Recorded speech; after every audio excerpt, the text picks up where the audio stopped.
Hey y'all. Hello. Whether you're watching me on YouTube in a vlog or you're watching me on Instagram on live, hello guys. So I just wrapped up a marketing call for work for my corporate clients. If anybody's new here, I am a social media marketing manager for corporate clients like Poopery, P. Graham Dunn, Chevron, the list goes on and on. And I literally just had to laugh, y'all. This is why I jumped on live. I had to laugh. So the weather is great here in Atlanta, right? So I'm like, all right, I'm gonna go take my son to the park. So instead of working out in our home gym, I can go to the park and work out outside, enjoy the weather with my son. And I really enjoy my son watches me work out. I texted my husband, I was like, hey, as soon as you get back from the office, we're taking the baby to the park. He was like, okay, cool. But then I thought about it, y'all, I still gotta cook dinner. So I'm like, okay, it's 3 o'clock. Let me cook dinner now so I can go pick up my son, get back, my husband will be home, and then we can rush off to the park and enjoy the park for a few hours, get back, dinner is already done, take him a bath, and do it all over again tomorrow. But I literally had to stop myself and laugh because the first thing I thought about is how motherhood is a great example of entrepreneurship. And it's even funnier because even if you're not a mom, if you're a great student, like in college, if you were very good at time management, if you were very good at multitasking, if you were very good at delegating tasks, you're probably pretty good in business too. And all my people know I was not a good student at all. But I was really good at finessing in school. But motherhood is not a game that you can cheat. And I feel like entrepreneurship isn't either. And so, you know, with motherhood, I have to wake up an hour earlier before my son gets up so I can get myself together. I have to drink coffee and stay up later while he sleeps, or work in between naps, or delegate different tasks, or kind of, you know, knock out 2 birds with 1 stone. And it's the same exact thing for entrepreneurship. And it's funny because now, instead of me being a lazy mom and kind of like waking up every day complaining and I'm so tired and I have so much to do, and I literally now, thank God, now that he's 16 months, I wake up and I'm like, okay, I have an hour before my son gets up. Let me go ahead and get myself together. Let me make sure I have my coffee. Let me clean up. Let me make his breakfast. He gets up, it's smooth. Now I have all of his naps timed and mapped out. So I'm like, okay, as soon as he takes a nap, I have to hurry up and get as much work done that I possibly can. And then before my husband gets home, I love to make sure as a wife, my main duty, I am literally the queen of this castle. So I have to make sure my home feels good. The energy is good. I have to make sure I'm positive and I feel good because my husband, he's very big on energy. My son is very big on energy. And so I have to make sure throughout the day, I'm handling my business not only with a joyful spirit, but like I'm proud to do it. So then when my husband gets home, I have to make sure he feels loved and he feels missed, and I have to make sure that my actual house is taken care of. And then when I start to get frustrated or I start to feel overwhelmed or I have a lot of things on my mind, I have to make sure that I am responding respectfully, because y'all know as women, sometimes we're not feeling it. We're in our mind, we're in our feelings.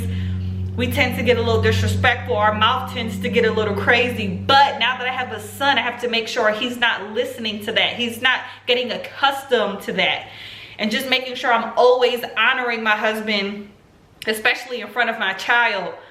But guys, it's the same exact thing in business. And I just think this is so crazy. Like, the more I'm developing as a woman, it definitely reflects my business and how I run things and how I do things. And when I have these very difficult clients, I'm still honoring them with respect. You know, when I don't feel good, when I'm very overwhelmed, my clients don't need to see that. They don't need to feel that with my energy. When I'm tired, I'm not complaining. I'm not just shutting my laptop and kind of just leaving work where it is, but I'm actually motivating myself and I'm literally sticking it through. And so if you are a woman, I don't care if you're a mother, if you're a wife, if you're single, how you treat your day-to-day life, the attitude that you have as you're working, how you show up at your job is going to be a direct reflection of how you're going to work in business as a CEO, as an entrepreneur. And so it's so funny because when I first started off in motherhood, y'all, I was tired and I didn't have a really good mindset. I just had very good support.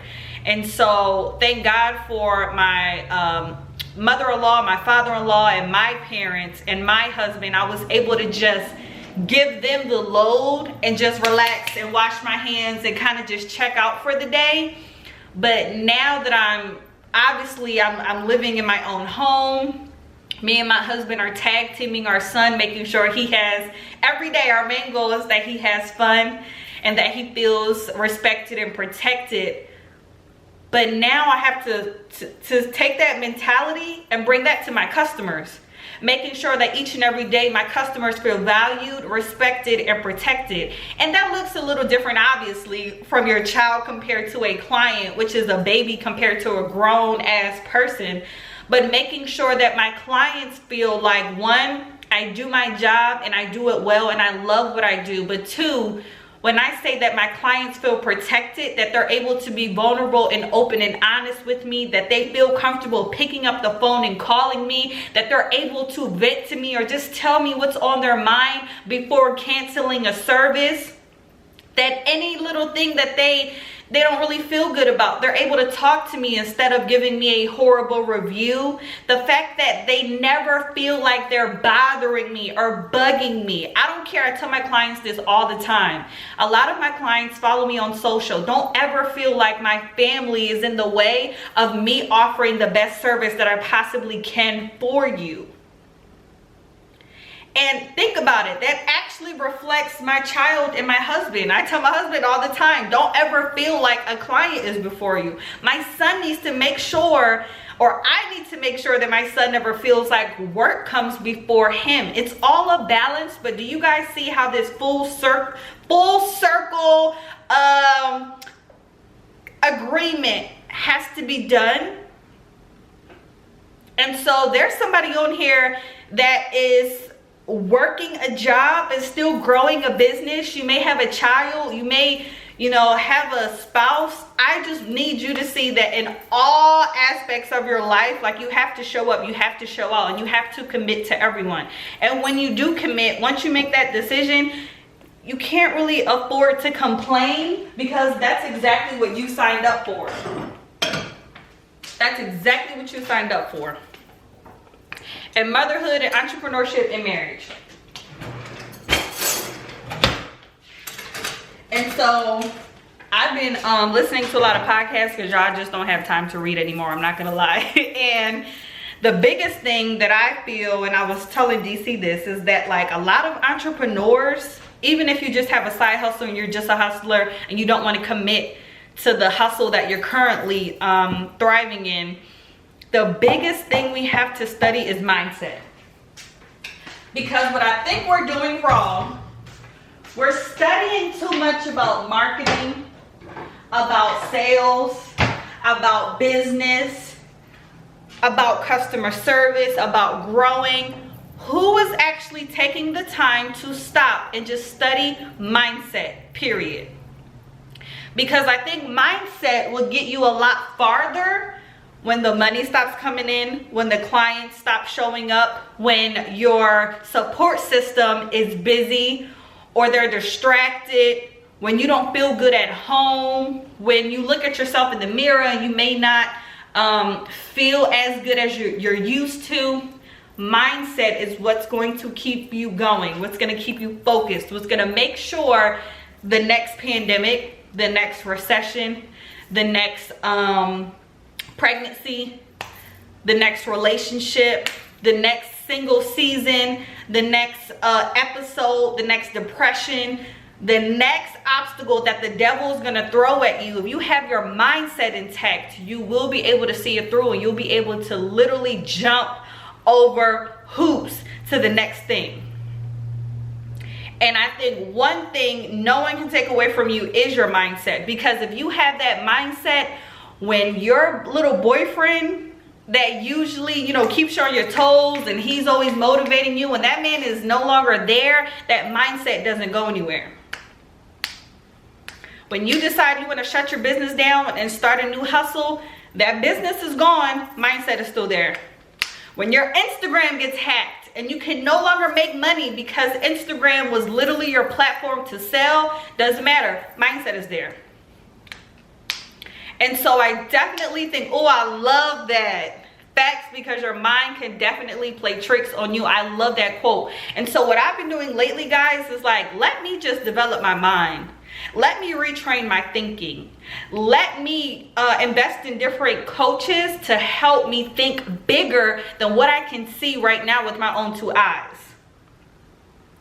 Let me get in a room with people way further than I am, making way more money than I currently am, because I need to see it. I need to hear it. I need to believe, y'all, in order for me to know that that's a destination that I can get to. But that all goes back to mindset. I told y'all years ago, stop sending me YouTubers. I do not want to be a YouTube girl. I don't care for the plaque. I don't care for the little 100K subscribers. I don't want the brand partnerships. Get me the investments. Get me the hey sis, get me the real accolades off of the internet. Stability, life insurance, stocks, savings, credit, multiple properties. Get me, I don't want to be in the YouTube room. Get me where the people are, where they are literally living off of their investments. I want to make sure that I don't have to post another video and I'm still getting paid. I want to make sure when my child goes to kindergarten, I can literally fall off the face of the earth. Literally go ghost on the internet, and I am still sustained. I'm still provided for. And so I think that's a big thing. And don't get me wrong, because I don't want to steer anybody left. Right now, while we have social media and this shit is free, of course we're going to milk this thing, and we are going to leverage off of our influence, and we're going to post this content and make sure that it converts. But the day this thing no longer exists, this is what I always say about my lovely YouTube couples. The day that platform is no longer a thing, and you guys are seeing it, these numbers are getting lower and lower. These algorithms are getting more and more insane. The day those platforms no longer exist, we will see who is really making some moves with their money. We will see. And that's just the type of time I'm on. That's the type of time I hope my son can really adapt. But I'm telling y'all, like, right now I'm going ham on social, because the day social is no longer here, I can honestly feel proud and say, okay, I made the right investments. I made the right choices with my money. You get what I'm saying? And so I just want us to think a little bigger than Instagram and YouTube and having a podcast, throwing a few cars on Toro. Like, it's way bigger than that. And guys, the reason why I'm so freaking passionate about this, I have friends who are making so much money. This had to be 5 years ago. Do y'all remember when I was at Spelman every single day? When I moved to Atlanta and I was at Spelman, and some of y'all know who I'm talking about, my girls was making, how old was I? I had to be like 19, 20. My girls were making 20K checks a month off of YouTube. Those same girls are making $1,500 a month, $1,100 a month, $1,900 a month is a really good month for them. That was 4 years ago. Maybe it was 5 years ago. I can't remember. You get what I'm saying? Like, the times are so different. I had a friend who was literally selling her ass off on Instagram. Whole Instagram got hacked. She had to go get a job, got pregnant. Like, you guys see how like life can just flip on you like that? And so what I don't want us to do is get so attached to these platforms. You get in, you get out. Literally, you get in, you get out. You get in with full force, you make your money, you meet your clients where they are, you secure the deals, you lock in those sales, you sell to those same customers and pray for reoccurring customers. You build that email list, but after that, it's time to get in and get out. And that's literally all that the business world is it's a revolving circle, and you cannot get attached to a brand, to a product, to a platform. The one thing that's going to keep you going and evolving with the times is what, guys? The word for today is mindset. It's mindset. That's it. And I think the best example of this, y'all know I don't really watch the shows. Love and Hip Hop. Her name is Kim. Is her name Kim? I feel like her name is Kim. This is the one that dated Safari. Her body is amazing. She first was on Love and Hip Hop, and she was this heiress, this girl coming from this rich family, whatever. She gets on the show. She makes the Love and Hip Hop money. I love to see it. She started promoting after the show, so now she's getting paid for brand deals and going to the clubs, blah, blah, blah. 6 seasons in, she is now a real estate agent. She went from being branded as this rich girl who came from this very rich family. Her family owned a bunch of, I'm gonna make it up, jewelry shops, to then being branded as an influencer. I guess that money started running slow. Now she's rebranding as a real estate agent, and that's, life will do that to you. Life will seriously do that to you. But the one thing that showed me is that woman was not investing in anything. When that money was coming in, obviously she was having a good time. She was traveling, she was driving in newest cars. Her closet probably looks crazy, but I don't really think she was investing in much. And that's what I want you guys to remember. But what I love to see is that she's rebranding herself, and I honestly think she's gonna go very far as a real estate agent, and I'm excited to see it. I really hope that's her name, but all it is mindset. So that's the word for the day, guys. I'm gonna save this live. Comment below, make sure your bestie watches the live, but I just want everyone to be sure that you are taking social as far as you can possibly take it. You're leveraging as much as you possibly can, but don't get committed to any of these platforms. So build your email list. Go ahead and create a website. Have a space where you actually own it, making sure that you have a website, maybe like, look, Bree.com or Jazz.com, and you guys have this place, this domain, this space in the digital world where all of your content is hosted. So just in case your Instagram gets deleted tomorrow, your podcast is no longer available, your Facebook somehow gets deleted, you still have this space where you have that loyal community. And from there, you can rebrand yourself over and over and over again. But you have that content to give you credibility. You have the audience, and they trust you, and they clearly love you. And all you have to do is keep evolving as a person. So I don't want anyone to get stuck to who they were. If you guys watch my YouTube channel, like, I'm always putting a lot of my older videos on private, because that's just not who I am anymore. And as the years go by, I keep doing it. I keep updating it, and that's okay. You have other people who don't mind just sharing it, and I think that's awesome. Love it. I have some people a little too judgmental for me, so sometimes I gotta go back and just clean up my brand, but it's worth it. And so I just want you guys to leverage these platforms while you can. Don't get committed to anything, and just have fun. Yes, hold on, we are cooking tonight. Hope me and Snookums gonna be in Atlanta tomorrow. You are so right, love. Thank you. So I'm gonna save this live. Make sure you guys rewatch the whole thing if you just want some motivation and inspiration. Stay tuned. I have something very big coming up. I don't even want to share it yet, but I'm super excited about it. But if you want behind the scenes of what's going on and exactly what I'm working on, make sure you are subscribed to my YouTube channel at Miss Britney M. Y'all, let me try to cook something for my sweet boys. Don't ask me what. Not pull up on me. Oh, you probably don't have no groceries in your refrigerator. But all right, guys, let me get to cooking. Oh, let me show you guys Cardi before I go. Come on, Cardi, say hi to the people. Say hi, Cardi. Oh, I'm bringing Cardi. Say hi. Oh, you smell. Oh, you're smelly. All right, y'all. Toodles. Y'all take a picture of me.